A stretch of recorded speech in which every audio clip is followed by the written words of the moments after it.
मित्रांनो नमस्कार। या घडीची राज्यातील सर्वात मोठी बातमी सध्या समोर येत आहे। भाजपला मिळालेल्या या 5 आमदारांची अखेर हकालपट्टी। महाविकास आघाडीचा सर्वात मोठा निर्णय, 5 आमदारांना सर्वात मोठा दणका।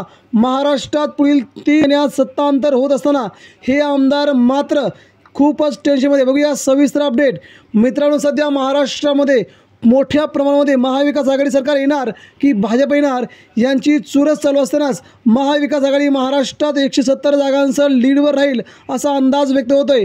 परंतु याच वेळेस विधान परिषद निवडणूक झाली आणि या निवडणुकीच्या दरम्यान काही आमदारांनी गद्दारी केली आणि भाजपला मतदान केले। सूत्रांकडून मिळत असलेल्या माहितीप्रमाणे ज्या 5 आमदारांनी क्रॉस वोटिंग केलं त्यांच्या विरोधात कारवाई करण्याचे निर्देश काँग्रेस अध्यक्ष मल्लिकार्जुन खरगे यांनी दिले होते।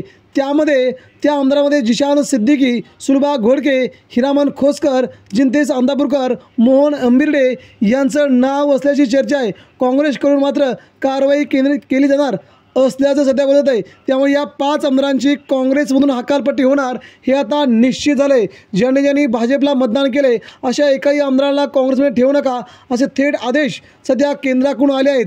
त्यामुळे सध्या अशोक चव्हाण यांचे निकटवर्तीय मानले जाणारे 5 आमदार सध्या भाजपचे होतील का, यांची काँग्रेसमधून हकालपट्टी होईल का हे आता काही दिवसात समजेल। मित्रांनो आपल्याला काय वाटतंय, महाराष्ट्रामधून अशा गद्दार अशा पक्ष बदलणाऱ्या आमदारांना पुन्हा आपल्या पक्षात राहायचा अधिकार आहे का? आपणही आपल्या प्रतिक्रिया द्या। नेमकं या आमदारांनी भाजपला मतदान केलं असेल का हे आपण सांगा। मित्रांनो धन्यवाद। जय हिंद, जय महाराष्ट्र।